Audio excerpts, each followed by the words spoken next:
Eu estava brincando aqui que o Lucas não gosta de chamar ele de bebê, não. Ele briga. Já não é mais bebê, não. A gente prossegue com a nossa exposição na carta de Paulo aos Gálatas. Hoje eu quero chamar a sua atenção, ainda no capítulo 1, do verso 10 ao verso 24. Vamos começar lendo a passagem da Escritura. Gálatas, capítulo 1, do verso 10 ao verso 24. Você estará acompanhando, assentado mesmo como o meu está, a leitura do texto, e a gente vai considerar a mensagem dessa passagem para a nossa vida e para a nossa reflexão dessa noite. E acompanhe então comigo aí, Gálatas 1, de 10 a 24. É dito assim: porventura procuro eu agora o favor dos homens ou de Deus? Ou procuro agradar os homens? Se agradasse ainda aos homens, não seria servo de Cristo.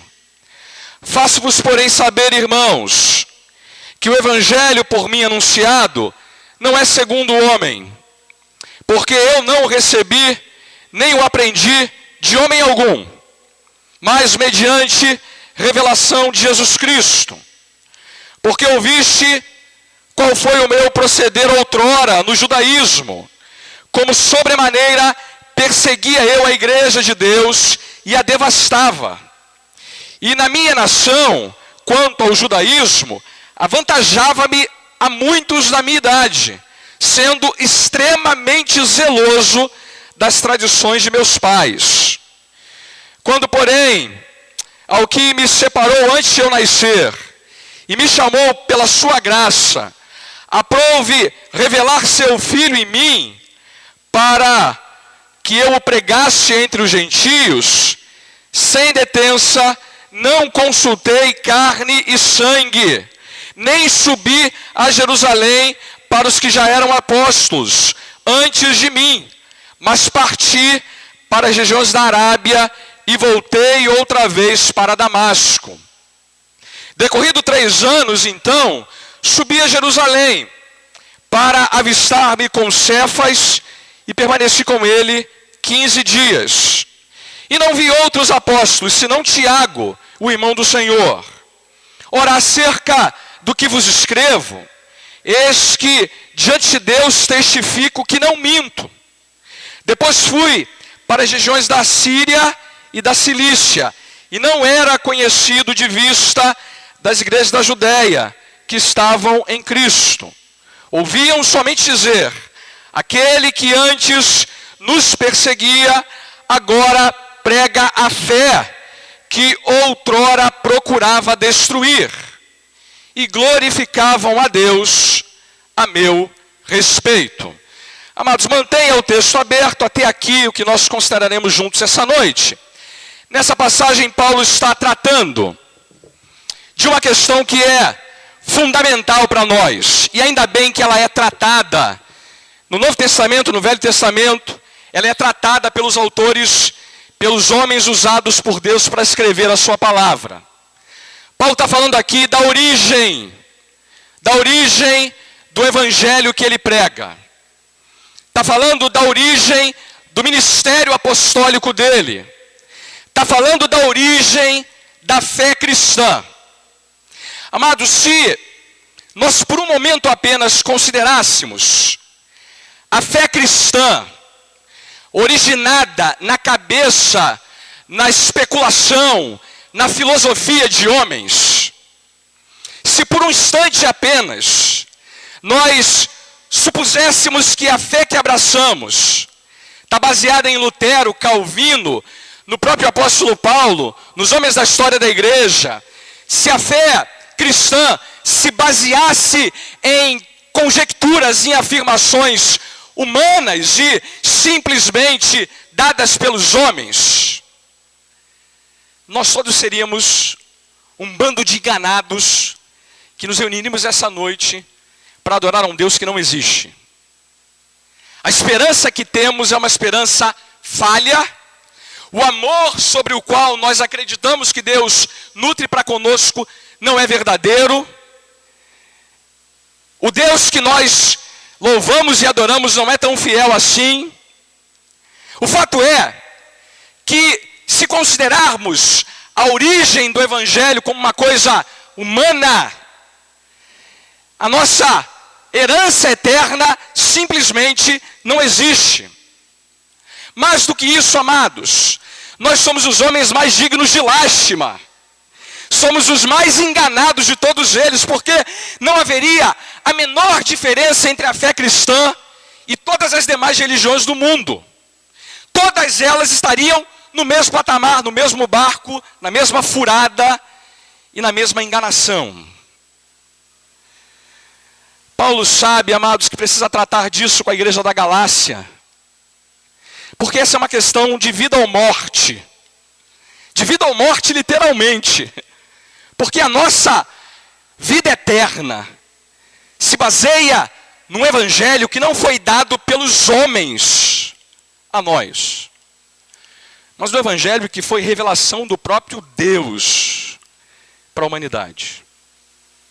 Amados, isso é a origem, a base, o alicerce de tudo que nós cremos. E o evangelho não é resultado da investigação, do conhecimento, da capacidade humana. Não, ele é uma mensagem que foi revelada a nós pelo próprio Deus. E é nisso que se baseia toda a certeza, a veracidade, a legitimidade do evangelho. Paulo sabe que precisa tratar isso com a igreja da Galácia. Você há de se lembrar rapidinho comigo que Paulo enfrenta um problema sério com relação aos crentes da Galácia. Havia lá um grupo de judaizantes, judeus que haviam se convertido ao cristianismo e que estavam atacando o apóstolo Paulo e o ministério dele de duas maneiras diferentes. Primeiro, lançando acusações contra ele, dizendo que ele era um apóstolo de segunda categoria, que ele não era tão apóstolo quanto os apóstolos de Jerusalém, que ele era um impostor, um falsário, que pregava um evangelho que era igualmente falso, que estava apenas preocupado em ser popular, em encher a igreja da Galácia de gente, e pregava uma graça barata, sem exigência alguma. Essa gente acusava o apóstolo de alguém que não tinha autoridade para pregar o evangelho. Na contramão disso tudo, eles também ainda o acusavam de pregar uma mensagem que não era suficiente para salvar o pecador. Na cabeça dessa gente, não bastava ter fé em Cristo, não bastava a graça de Deus para ser salvo. Atrelado a essa fé, todo pecador deveria observar as leis judaicas, em especial a circuncisão, as festas judaicas e o calendário dietético, as maneiras que os judeus se comportavam em termos do que se alimentavam. Essa gente estava acusando o apóstolo Paulo, então, de não ter autoridade para pregar o evangelho, por não ser um apóstolo, por estar preocupado com coisas que não deveriam ser a preocupação de um apóstolo, encher a igreja, ser popular, chamar atenção para si mesmo, e além disso, o acusavam de pregar um evangelho que não era suficiente para salvar. Você já viu comigo como é que ele reage a isso? Primeiro, defendendo o seu ministério apostólico. Ele lembra para a gente, olha, eu não sou apóstolo da parte de homens. Eu sou apóstolo da parte de Deus, do próprio Senhor Jesus Cristo. Depois ele fala da perplexidade que ele está enfrentando essa situação, porque a igreja da Galácia está sendo abduzida, enganada, ludibriada por aquela versão de evangelho que não é evangelho coisa nenhuma. Mas o que essa gente está fazendo de verdade, irmãos? É minando a autoridade do apóstolo e a autoridade do evangelho que ele prega, levantando o raciocínio de que o evangelho que ele prega e o ministério do apóstolo Paulo tem origem humana. E é isso que ele vai fazer nesses versos agora. Ele vai defender, com unhas e dentes, para usar uma expressão bem conhecida nossa, a origem do evangelho e a origem do ministério apostólico dele. Ele faz isso de três maneiras diferentes. Primeiro, falando da sua motivação para pregar o evangelho. Segundo, falando da origem do próprio evangelho que ele prega. E terceiro, falando da origem do ministério apostólico que ele recebeu. Vamos então olhar rapidinho essas três coisas. Primeiro, olhando a motivação que o apóstolo tem para pregar o evangelho. Diz isso no verso 10. Ele diz: porventura procuro eu agora o favor dos homens ou o de Deus? Procuro agradar os homens? Se agradasse ainda os homens, não seria servo de Cristo. Olha, é claro para nós aqui que ele está respondendo a uma acusação.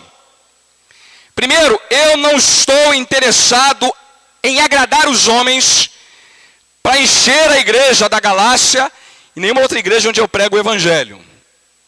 Porque se eu tivesse preocupado em agradar os homens, eu não seria servo de Cristo. É curioso que ele diz assim, olha, se eu agrado homens, eu deixo de ser servo do Senhor Jesus. Porque eu aprendi, eu vejo representado no meu mestre, no meu Senhor, o Senhor Jesus Cristo, uma compreensão clara de que se deve agradar a Deus, mesmo que isso represente desagradar os homens. Você lembra daquela ocasião em que Jesus prega o evangelho para aquele jovem rico? E o jovem rico diz, olha, eu tenho feito tudo que é necessário para herdar a vida eterna. E aí Jesus diz assim para ele, é verdade? Então faz uma coisa, vai lá, vende tudo que tu tens e dá aos pobres. O texto diz lá em Marcos que ele ficou triste e foi embora contrariado pelo que Jesus havia dito para ele. Aquele é só um exemplo que mostra para a gente o ponto que Paulo está estabelecendo aqui. Está dizendo para nós em alto e bom som que há situações na vida do pregador, na vida da igreja, na vida daqueles que abraçam o evangelho, em que você fica entre a cruz e a espada. Que você tem que agradar ou aos homens ou a Deus. E se você quer ser servo de Cristo, você tem que obrigatoriamente aprender a agradar a Deus. Mesmo que isso signifique, em alguns momentos, ter que desagradar aos homens. Amados, aqui está uma questão que Paulo quer deixar muito claro logo no início da sua defesa sobre a origem do evangelho. Quem abraça o evangelho, como Paulo fez, e defende o evangelho como Paulo fez, sabe muito bem que para ser servo de Cristo, há sempre esse ingrediente de desagradar aos homens. E olha, não quer dizer aqui, amados, que Paulo foi rude, mal educado, que ele tratou mal as pessoas. Não é essa a ideia que ele está estabelecendo aqui. Ele está dizendo que a mensagem do evangelho, sob certos aspectos, desagrada. E muito. E a igreja não pode eliminar essa parte da história, imaginando que pode continuar servindo a Cristo com um evangelho que seja plenamente agradável. Mas não é esse o problema de hoje em dia? Você vê crescer igrejas que existem para agradar os homens. Igrejas que são agradáveis, onde temas como arrependimento, pecado, transformação, mudança de vida, largar o pecado, dizer a verdade, mudar o comportamento, não é mais tema corriqueiro nessas igrejas. Onde a preocupação é a autoajuda, a prosperidade, a felicidade, o que o homem pode obter, acima de tudo, a partir do evangelho. Igrejas que são agradáveis. E eu lamento dizer-lhes, irmãos, o evangelho não foi dado para nós para nos agradar acima de tudo. O evangelho fala acima de tudo de Deus e da sua glória, das exigências que ele tem para conosco. O evangelho fala assim de Deus e das suas demandas e não de nós e das nossas escolhas. É duro dizer, irmãos, toda igreja tem que fazer essa escolha. Ou ela prega o evangelho que agrada a Deus e desagrada aos homens, ou ela procura se tornar popular e por isso deixa de servir a Cristo. Eu li uma frase que é muito emblemática nesse sentido. A frase é essa: a popularidade tem matado mais profetas do que a perseguição. Paulo não quer ser popular, ele quer ser servo de Cristo.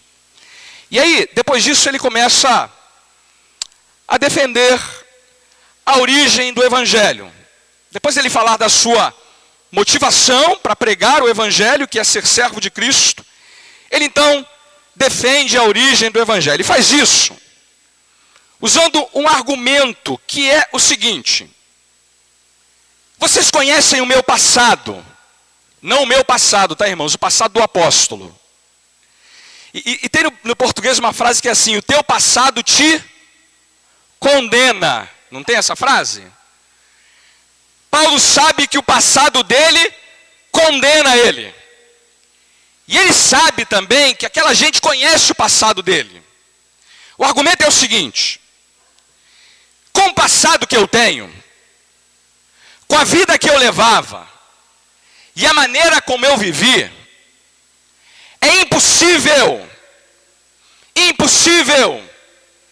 que eu pregue um evangelho que me foi dado pela persuasão humana, pela sabedoria humana, pelo convencimento humano.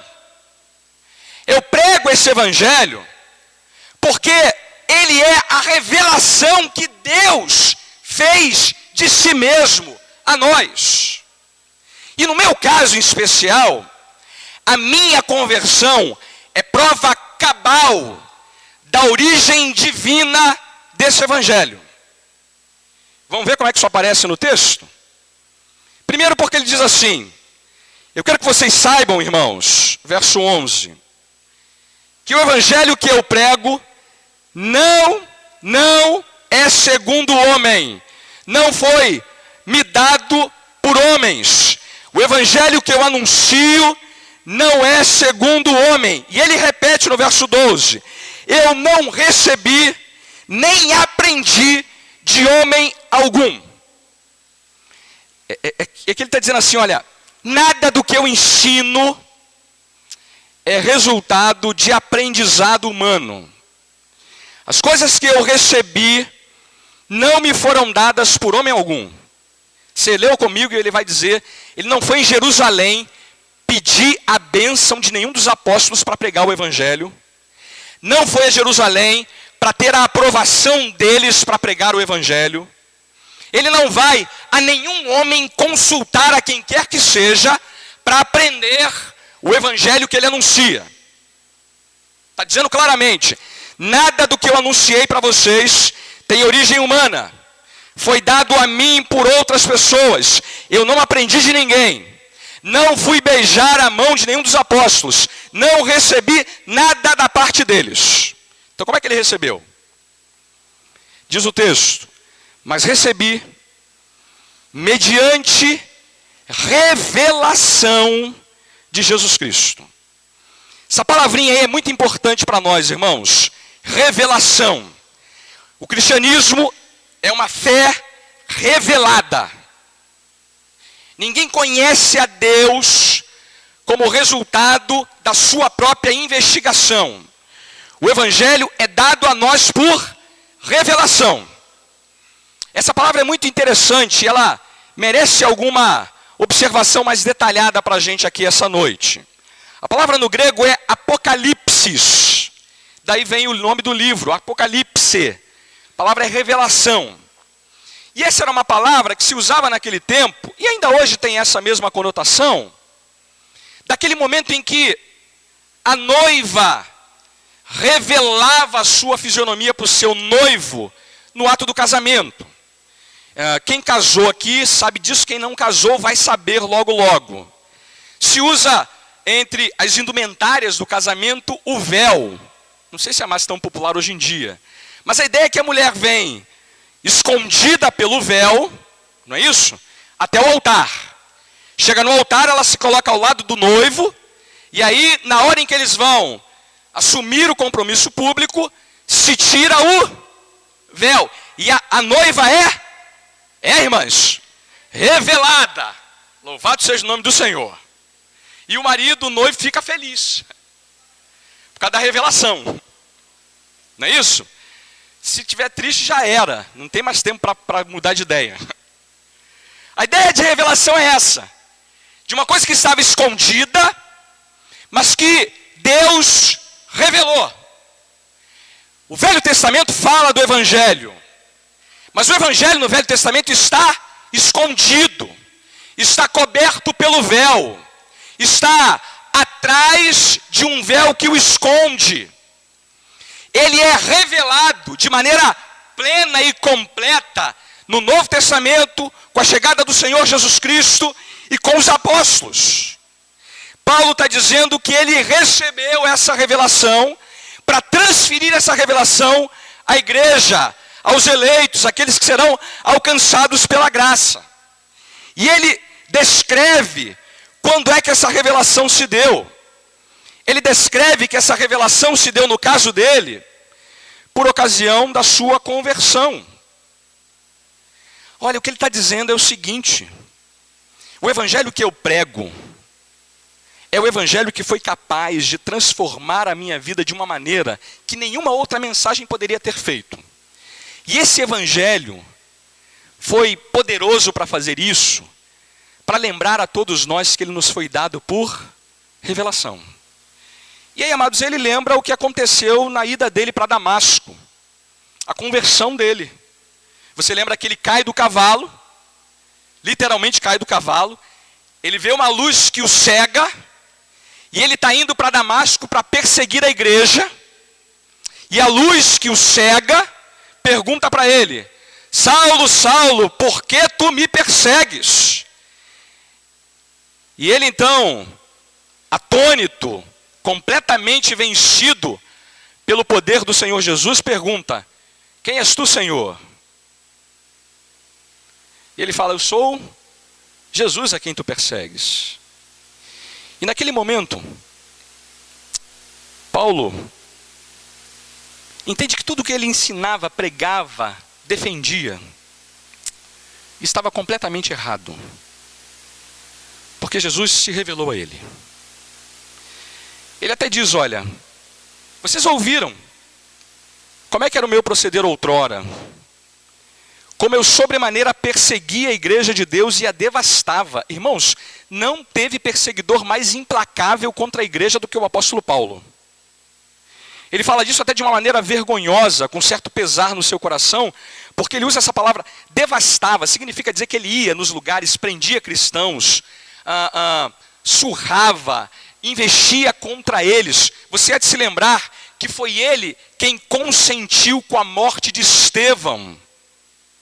A gente não sabe se Paulo tirou a vida de alguns cristãos, mas é quase certo dizer que sim, que ele matou irmãos na fé dele. Tamanha era a obstinação dele contra a igreja. Diz mais, na nação, quanto ao judaísmo, ninguém era mais zeloso do que ele. Paulo era ainda muito jovem quando começou a perseguir a igreja. Ele chega a dizer: olha, lá entre os judeus da minha época, ninguém era tão implacável quanto eu na perseguição contra a igreja. Ninguém levou o zelo a tamanho extremo como eu fiz.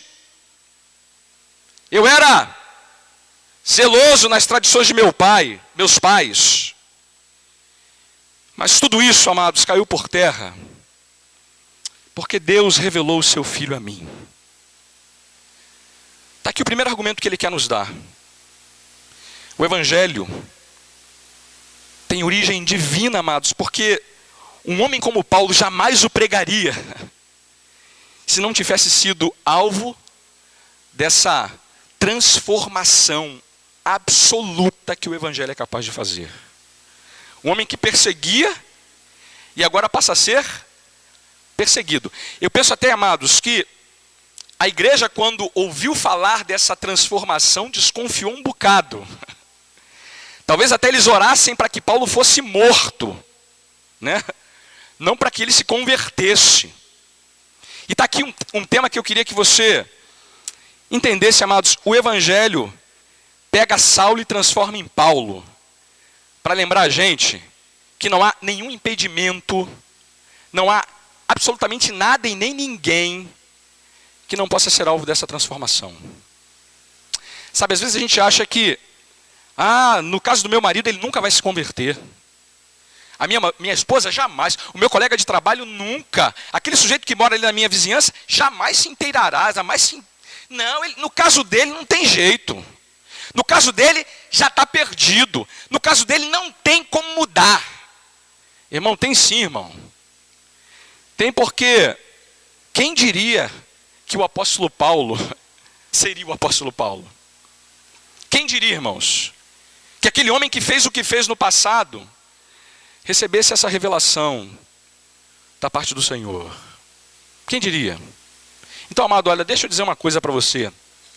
Continua orando, amado. Continua nutrindo esperança em seu coração. E seja certo que não há casos perdidos para Deus. Não há casos perdidos para Deus.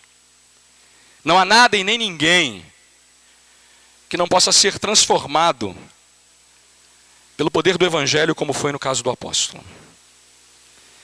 Terceira coisa que ele diz é que a origem do seu ministério é também divina. E ele, do verso 15 até o verso 24, vai falar disso. Porque não apenas ele foi alvo dessa revelação que é dada no evangelho, como também diz o verso 15, ele me separou antes de eu nascer e me chamou pela sua graça, que aprove revelar seu Filho em mim, para que eu pregasse entre os gentios sem detença. Aqui ele está agora falando do seu ministério. E veja, primeiro ele cita o profeta Jeremias com essa expressão, antes, porém, ao que me separou antes de eu nascer e me chamou pela sua graça. Está falando, eu fui predestinado por esse Deus, que no tempo e na história me chamou pela sua graça. E amados, é surpreendente como é que Deus predestina homens dos mais diferentes, né? Homens que talvez tivessem um passado que os condenasse. A ideia aqui que Paulo está dizendo assim, olha, Deus achou por bem me separar para ser dele, não apenas revelando a mim o seu Filho, mas também me chamando para o ministério apostólico. E o que ele vai fazer agora, amados, é defender que ele é tão apóstolo quanto os demais apóstolos de Jerusalém. E ele vai fazer isso baseado nessa frase, Deus me separou antes de eu nascer e me chamou pela sua graça. Ele sabe que também o seu ministério lhe foi dado por origem divina. E ele diz, ele revela o seu Filho em mim, mais uma vez a ideia de revelar, de tornar conhecido aquilo que estava obscuro, escondido, para que eu o pregasse entre os gentios. Você há de se lembrar, amados, que no momento em que ele é alcançado por essa graça, o Senhor Jesus já disse para ele, Paulo, você vai sofrer muito por causa do meu nome, e você vai sofrer muito para pregar o evangelho entre os gentios. Naquele momento, não só Deus revela a ele o seu Filho, como também já o separa, porque ele havia sido eleito antes mesmo de nascer para essa tarefa. E amados, ele vai agora explicar que o evangelho que ele recebe também não lhe foi dado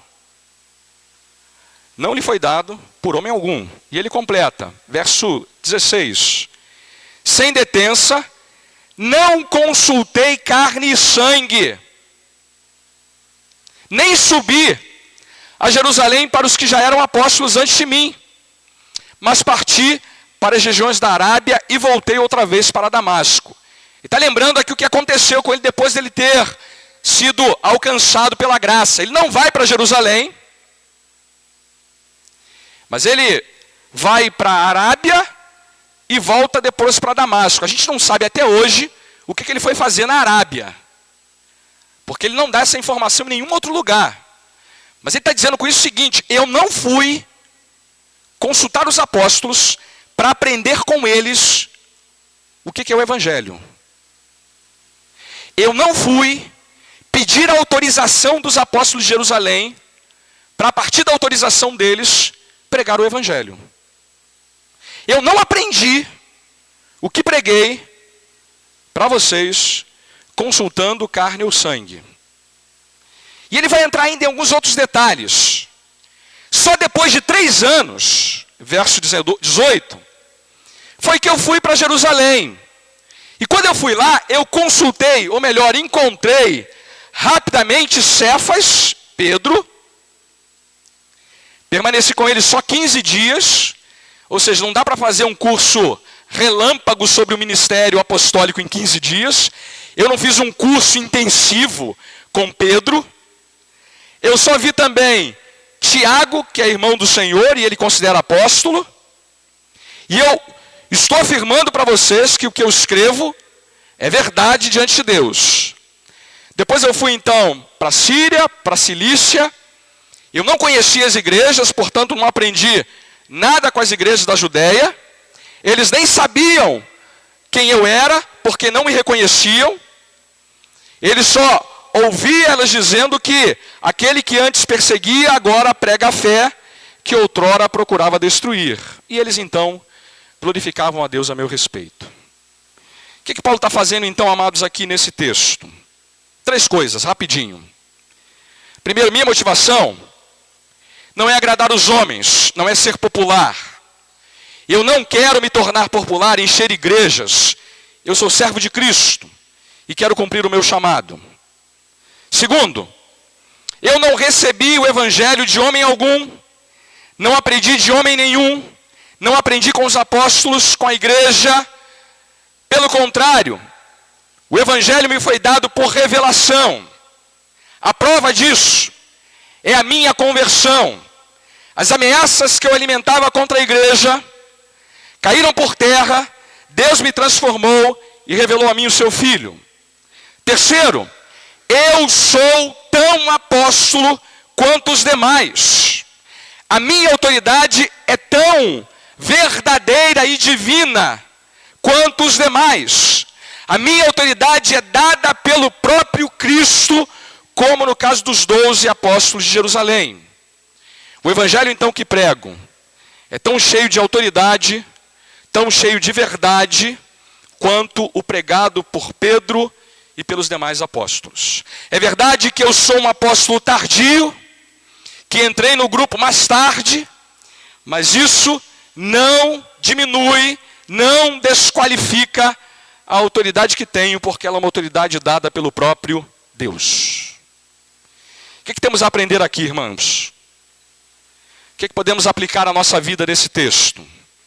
Quero dar 4 lições rápidas para a gente. Primeiro, lembra para nós, amados, a natureza do Evangelho. Mensagem que pregamos, mensagem que cremos, não foi dada por homens, não é para agradar aos homens, não é para ser popular. O Evangelho, o cristianismo, não é uma religião populesca. Nosso interesse não é angariar ouvintes, encher templos, trazer pessoas para serem contadas como números. O centro do Evangelho é agradar a Deus, irmãos. O centro do Evangelho tem a ver com Deus e com a sua glória, com as exigências dele, com os seus planos, com o seu amor, com a sua misericórdia. nossa felicidade é subproduto do Evangelho. A felicidade não é a questão principal e crucial. E há momentos, sim, que o Evangelho não nos agradará, que a verdade não será popular, que dizer a verdade não será motivo de aplauso e de aprovação das multidões que nos cercam. Dizer a tarefa, ou melhor, dizer a verdade, é a tarefa da igreja, a tarefa dos presbíteros, a tarefa daqueles que querem servir a Cristo. Mesmo que isso, amados, desagrade os homens. Segunda aplicação. Lembra-nos também a origem do Evangelho. De onde veio o Evangelho, irmãos? Qual é a origem? De onde vem a mensagem que Deus amou o mundo de tal maneira que deu o seu Filho, para que todo aquele que nele crê não pereça, mas tenha a vida eterna? Se eu fosse inventar uma religião, irmãos, me permita fazer isso essa noite, eu não falaria de sangue, não falaria das coisas que desagradam no Evangelho, falaria sim de prosperidade, de fama, de dinheiro, de sucesso, de conquista, de vitória. Não cobraria nada de ninguém. Diria que ninguém vai se meter na sua vida, que você pode ter quantos maridos você quiser, quantas esposas você quiser, como fazem os islâmicos. Diria para você fazer o que você quiser da sua vida, mas continua na minha religião. Eu lhe garanto, amados, que isso encheria os bancos dessa igreja, que isso traria adeptos e muitos convertidos. Mas isso não seria o cristianismo, seria o herculismo. Porque o Evangelho, amados, vem da parte de Deus. E ele fala assim, irmãos, de cruz, de renúncia, de arrependimento, de morrer para si mesmo, de transformação de vida, de inferno, de tormento eterno.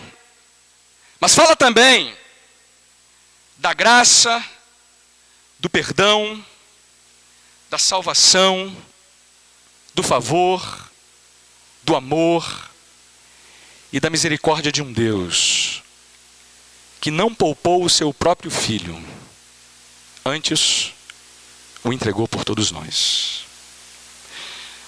Um Deus que oferece graça e perdão eternos para todo e qualquer pecador que é arrependido.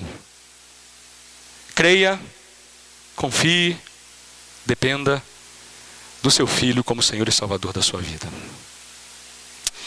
E, amados, essa mensagem não poderia ter sido elaborada por nenhum homem. Porque a origem do Evangelho é a revelação do próprio Deus aos homens. Terceira aplicação. Eu vou repetir isso, já disse isso em uma outra ocasião. Apóstolos não existem mais hoje em dia, irmãos. Não há mais ninguém que possa fazer as afirmações que Paulo fez. Eles receberam a revelação de Deus e lançaram o fundamento da igreja. Nós cremos no Evangelho revelado aos apóstolos. E esses apóstolos lançaram o fundamento da igreja, de maneira que não precisamos mais de apóstolos que lancem de novo o fundamento da igreja. Isso é tão óbvio quanto quem constrói uma casa. Espera-se que a construção de uma casa você faça o alicerce apenas uma única vez. Esses homens lançaram o fundamento e não temos mais apóstolos hoje em dia. Então, amados, deixa eu dizer uma coisa em alto e bom som aqui para a minha congregação e para o meu rebanho. Não creiam em apóstolos. Não creiam em ninguém que diz que é apóstolo, porque essa pessoa é um mentiroso que está tentando enganá-lo. Uma vez que a gente entende que apóstolo recebeu revelação, como fez Jesus no caso do apóstolo Paulo, como fez Jesus no caso dos 12, que conviveram pessoalmente com ele, fisicamente, e que receberam da parte dele diretamente o evangelho da graça de Deus. Quarta e última aplicação. Nós não temos mais revelações como a que Paulo recebeu naquele momento que estava indo para Damasco. Quero dizer com isso o seguinte: Deus já revelou de uma vez por todas o que precisamos conhecer acerca dele. O evangelho é uma mensagem que já foi dada integralmente aos apóstolos. De maneira que nós não cremos mais, amados, em novas revelações, em sonhos, em visões, em qualquer coisa que nos faça acreditar que precisamos ter coisas a serem acrescentadas à revelação que Deus deu aos apóstolos. Essa revelação foi registrada em sua palavra, Deus revelou à sua igreja, e o que temos que fazer agora é aprendê-lo, é guardá-lo, é crer nele, é confiar plenamente nessa mensagem como a única que de fato pode nos dar acesso a Deus. Amados, é nisso que cremos, no evangelho revelado da parte do próprio Deus aos apóstolos. E mesmo que nós tenhamos alguma dúvida, e eu vou dizer para você uma coisa, eu tenho muitas dúvidas sobre muitas coisas na Bíblia. Eu também tenho umas certas incertezas em meu coração sobre muitas coisas na Bíblia. Mas eu tenho a completa certeza, amados, porque Deus revelou a nós, através da sua palavra, a obra bendita que Ele fez de uma vez por todas, através do seu Filho. O que cremos é que essa revelação é suficiente, plena, final, cabal, completa para a nossa salvação. Amém, irmãos? Vamos orar, vamos falar com o Senhor. Pai, louvamos o Teu nome pela Tua santa e bendita palavra. Pela origem divina do Evangelho da Graça, que revela a nós o Teu Filho e nos dá a compreensão de que Ele satisfaz plenamente as exigências que o Senhor tem para conosco enquanto pecadores. É o sangue dele que nos purifica do nosso pecado, é a morte dele que nos livra da morte eterna, é a vida dele que nos garante vida eterna ao teu lado, Senhor. E queremos nos apegar a isso de maneira plena e completa. Queremos defender, ó Deus, essa origem divina do Evangelho e ao mesmo tempo proteger o nosso coração e a nossa vida de tudo aquilo que possa nos afastar da singeleza, da simplicidade dessa mensagem. Alcança, ó Deus, com a Tua graça os nossos corações, alcança com a Tua graça o coração daqueles que ainda não conhecem o Teu Filho, e faz com que também eles entendam, por obra do Teu Santo Espírito, a revelação que o Evangelho nos faz acerca de Jesus. É a nossa oração com gratidão e em nome de Jesus. Amém, Senhor.